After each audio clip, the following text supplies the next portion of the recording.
Hello everyone, आज करने वाले हैं गाइस ब्लैक बुक का एक क्वेश्चन, एप्लीकेशन ऑफ डेरिवेटिव्स का ये क्वेश्चन है, question number 43। Will be trying out this question first instance में थोड़ा सा टिपिकल लगता है, but the question is extremely simple guys. आ जाओ फिर साथ में एक बार इसको सॉल्व करते हैं। तो देखो क्वेश्चन आपको क्या बोल रहा है, पहले क्वेश्चन को आराम से हमें पढ़ लेना चाहिए, fine, so that we can create a whole picture of the solution in our mind only. Fine, आ जाओ फिर।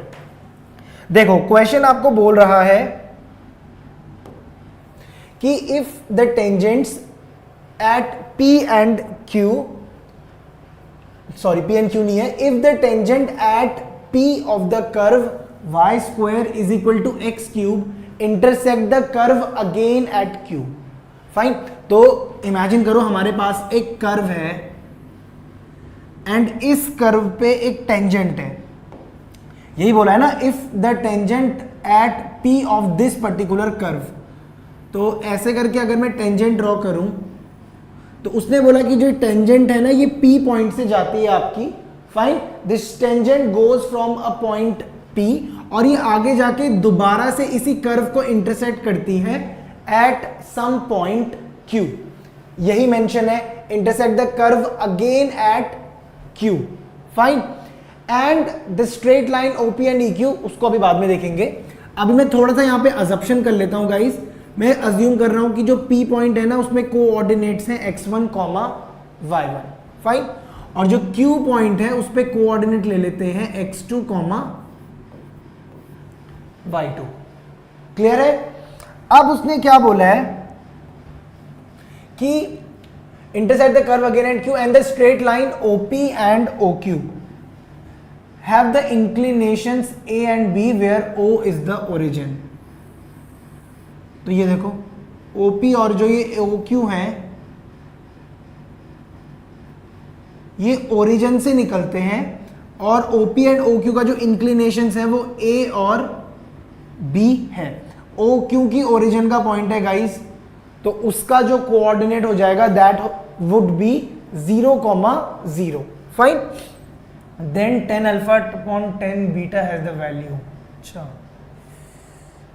गाइस, आई गेस इस क्वेश्चन में थोड़ा सा मिस्टेक है, ये A और B नहीं होने चाहिए, this should be alpha and beta. ये अल्फा एंड बीटा है, तो इंक्लिनेशन गाइस अब हमारे पास हो जाएगा अल्फा और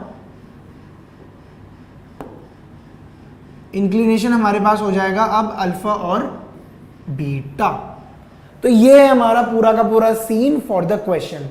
क्वेश्चन ने बोला कि एक कर्व है हमारे पास y square is equal to x cube type का, जहां पे P पॉइंट से एक टेंजेंट निकलती है और यही टेंजेंट आगे जाके Q पॉइंट, मतलब Q पॉइंट पे उसी कर्व को इंटरसेक्ट करती है। फाइन, तो हमने अज्यूम कर लिया कि P का पॉइंट है x1, y1, Q का पॉइंट है x2, y2। फिर उसने बोला कि जो P पॉइंट O को कनेक्ट करता है और Q पॉइंट से O कनेक्ट होता है with the inclinations of alpha and beta. Fine, alpha and beta के साथ, तो alpha is the inclination of OP and beta is the inclination of OQ। Then you need to calculate the values of 10 alpha upon 10 beta. तो ये है question. आ जाओ solution करते हैं इसका। पहले मैं टेक्नोलॉजी यूज करके, देखो इसको थोड़ा साइड कर देता हूं ताकि हमें जगह मिल जाए, और फिगर को ले आते हैं अपना यहां पे। दिख रहा है ना अभी भी? ये रहा आपका फिगर। क्लियर हुआ फिगर? आ जाओ। तो चलो अब शुरू करते हैं गाइस क्वेश्चन का सॉल्यूशन। अब मुझे एक बात बताओ, आपको कैलकुलेट करना है 10 अल्फा अपॉन 10 बीटा। तो अगर मैं सिंपल सबसे पहले अगर मैं सिंपल सबसे पहले 10 अल्फा कैलकुलेट करूं तो गाइस 10 अल्फा कितना होगा? देखो 10 अल्फा क्या होता है? इट रिप्रेजेंट्स अ स्लोप, तो ये OP लाइन की स्लोप को रिप्रेजेंट करेगा। फाइन, तो 10 alpha would be y2 minus y1 upon x2 minus x1, तो y1 minus 0 upon x1 minus 0। तो कितना आ जाएगा? ये आ जाएगा गाइस y1, ये आ जाएगा y1 बाय x1। क्लियर हुआ इतना? ये आ जाएगा हमारे पास y1 बाय x1, क्योंकि फॉर्मूला होता है y2 minus y1 upon x2 minus x1, ठीक है। सिमिलर नोट पे 10 बीटा आपके पास निकल के आएगा y2 minus y1 upon x2 minus x1। इतना क्लियर हुआ आप लोगों को? अब देखो ये दोनों क्वेश्चन ना अलग अलग फॉर्म्स में लिखे हुए हैं, x1 है y1 है। अगर मैं इसको एक सिंगल पैरामीटर में कन्वर्ट कर दूं, if I convert the curve into a single parameter, so it would be much easier, है ना। तो आ जाओ फिर, अब हम इसको एक सिंगल पैरामीटर में, कौन सा कलर लें, इसको एक सिंगल पैरामीटर में कन्वर्ट करते हैं और मैं x को पुट करता हूं t का स्क्वायर और y को मैं पुट करता हूं t का क्यूब, ठीक है। चलो, तो ये हमने सब्स्टिट्यूशन करा ताकि ये कर्व जो है ना वो पैरामेट्रिक फॉर्म में कन्वर्ट हो जाए, फाइन। उसके हिसाब से जो ये वाला टर्म है गाइज, ये कितना बन जाएगा, ये बन जाएगा अपना t1 स्क्वायर और t1 क्यूब, और ये वाला पॉइंट बन जाएगा t2 square comma t2 cube, है ना। यही आना चाहिए भाई, सिंपल है ना। तो ये हमने कन्वर्ट कर दिया, तो उसके हिसाब से जो ये tan अल्फा है गाइज, ये कन्वर्ट हो जाएगा आपका t1 cube upon t1 square, और tan बीटा कन्वर्ट हो जाएगा t2 क्यूब अपॉन t2 का स्क्वायर। सिंप्लीफाई करो तो tan alpha guys would be t1 and tan beta would be t2, fine. तो अल्टीमेटली अब हमें कैलकुलेट करना है tan alpha by tan beta, जो कि हमें सिर्फ कैलकुलेट करना है, मतलब अब हमें जी कैलकुलेट करना है t1 अपॉन t2। तो अगर मैं t1 अपॉन t2 को कैलकुलेट कर लूं तो मुझे बहुत आराम से क्वेश्चन का आंसर मिल जाएगा, फाइन। इसका आप एक स्क्रीनशॉट लो, फिर मैं इसको साइड में कर देता हूं ताकि मुझे जगह मिल जाए फॉर द सॉल्यूशन सेक। जल्दी करो। अच्छा मैं साइड हो जाता हूं यार, सॉरी।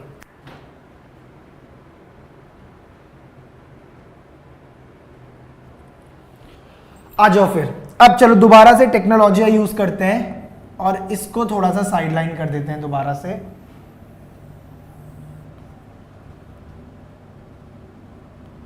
चलो, तो ये पूरी कैलकुलेशंस है मेरी, इसको मैं इधर सब्स्टिट्यूट कर देता हूं, फाइन।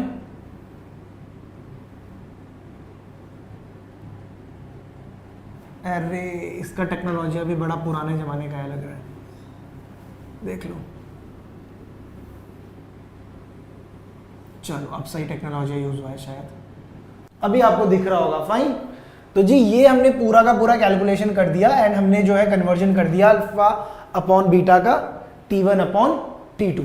अब मुझे यही कैलकुलेट करना है गाइस, है ना जी। आ जाओ फिर, हमें यही कैलकुलेट करना है t1 बाय t2। अब चलो क्वेश्चन को दोबारा से स्टार्ट करते हैं सॉल्यूशन। अब देखो जो आपका कर्व गिवन है ना आपको स्टार्टिंग में, y square is equal to x का क्यूब।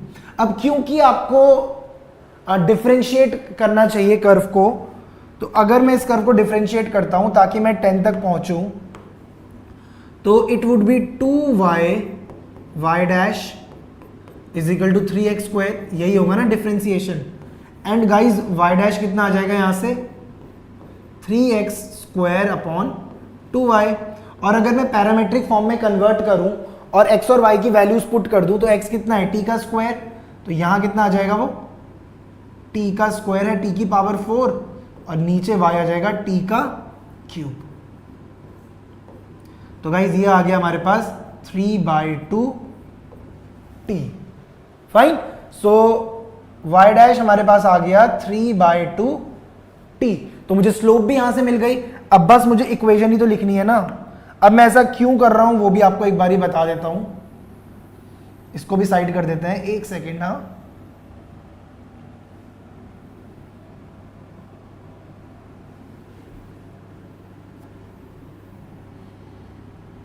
ठीक है जी, तो हमने कर्व को डिफरेंशिएट कर दिया, तो यहां से मुझे गाइस मिल गई अपनी स्लोप, यहां से मुझे स्लोप मिल जाती है 3/2 t। अब देखो जो ये लाइन है आपकी, यही लाइन जो कि P पॉइंट से पास करती है, आगे जाके यही Q पे इंटरसेक्ट करती है, तो अगर मैं इस लाइन की इक्वेशन लिख लूं तो everything else would be sorted. तो आ जाओ फिर लाइन की इक्वेशन लिख लेते हैं, उसमें कौन सा बहुत बड़ी बात है।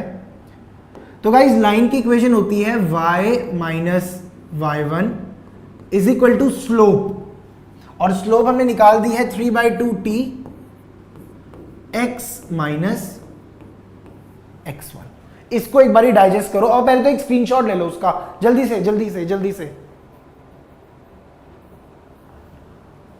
ले लिया ना, तो ये हमने लाइन की इक्वेशन लिख दी। अब ये क्योंकि पैरामीटर्स में हम लोग इसको कन्वर्ट कर सकते हैं, तो वही करेंगे।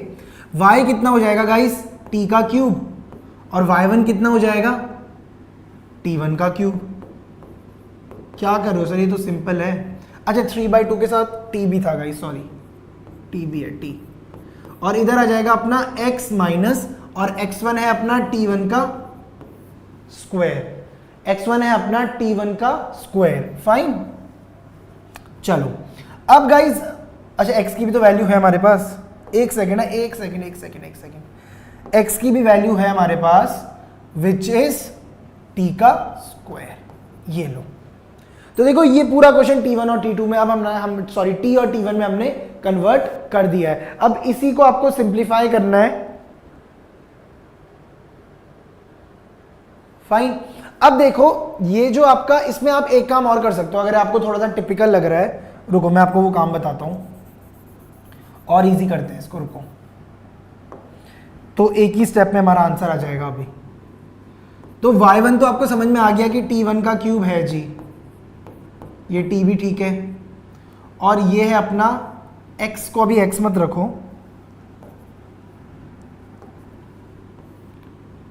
माइनस, और x1 है अपना t1 का स्क्वायर।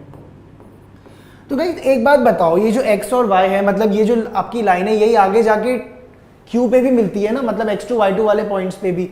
तो जो ये x और y है उनकी जगह पे मैं ये t2 वाले पॉइंट भी तो सब्स्टिट्यूट कर सकता हूं ना, है ना भाई। अरे भाई जो यही लाइन है, यही जो लाइन है वो आगे जाके मिलती है ना q पे भी, तो उसको सेटिस्फाई करेगी हमेशा। तो ये वाले कोऑर्डिनेट्स यहां पे भी सब्स्टिट्यूट किए जा सकते हैं। 1 सेकेंड यार, ये बड़ा परेशान कर रहा है आज। चलो यहां पे मैं थोड़ा सा ठीक कर देता हूं, वरना फिर आपको बाद में फेयर में दिक्कत होगी।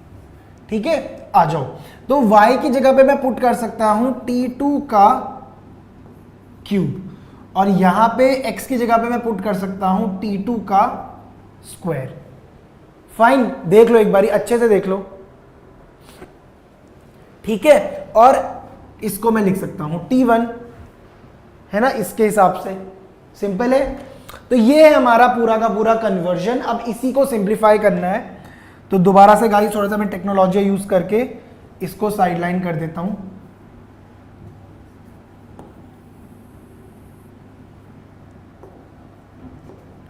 इसको यहां से यहां पे शिफ्टिंग कर देते हैं इसकी। फाइन, ये देखो, अब बस हमें इसी को सिंप्लीफाई करना है एंड हम लोग आंसर तक बहुत आराम से पहुंच जाएंगे। फाइन, आ जाओ। तो सबसे पहले मुझे एक बात बताओ, यहां पे हम लोग ए क्यूब माइनस बी क्यूब लगा लें क्या, यहां लेफ्ट हैंड साइड पे। तो गाइस फॉर्मूला होता है हमारे पास, चलो इस साइड लिख लेते हैं, इस साइड में A cube minus B cube apply कर रहा हूं, तो फॉर्मूला होता है A minus B A square plus B square plus A B, t1 t2, यही होता है। और उधर हमारे पास आ जाएगा ये 3t1 है, ध्यान रखना 3t1, ये भी थोड़ा बड़ा हो गया ना, रुको इसको थोड़ा सा मैं छोटा कर लेता हूं ना, ताकि जगह बन जाए उधर, क्योंकि कैलकुलेशंस लंबी जाएंगी, पक्की बात है।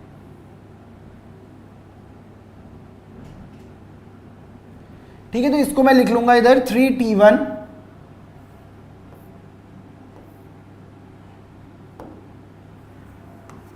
इसको मैं लिखूंगा 3t1/2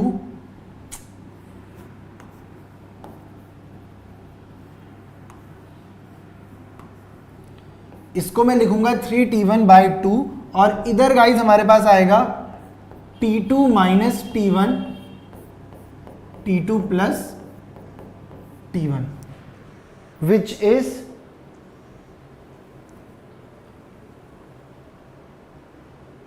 guys 1 second, just taking a call.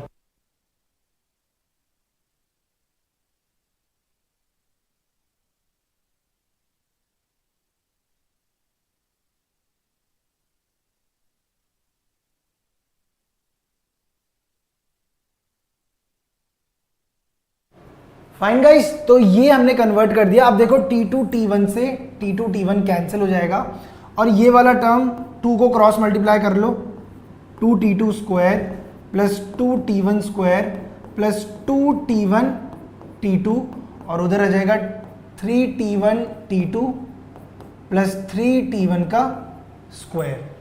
Fine, अब क्या करो ना, इसको थोड़ा और सिंप्लीफाई करो, t1 स्क्वायर वाले टर्म्स एक साइड आ जाएंगे, इसको उधर लेके जाओ, ये आ जाएगा t1 t2 प्लस t1 का स्क्वायर सब्सट्रैक्ट होने के बाद एंड 2t2 को भी इधर ले आओ। फाइन, अब गाइस इसको थोड़ा सा आप फैक्टराइज करो, इतना तो कर ही सकते हो, इसको लिख लो 2t1 t2 minus t1 t2 और ये 2t2 स्क्वायर को इधर ही रहने दो। थोड़ा सा और टेक्नोलॉजी यूज करते हैं,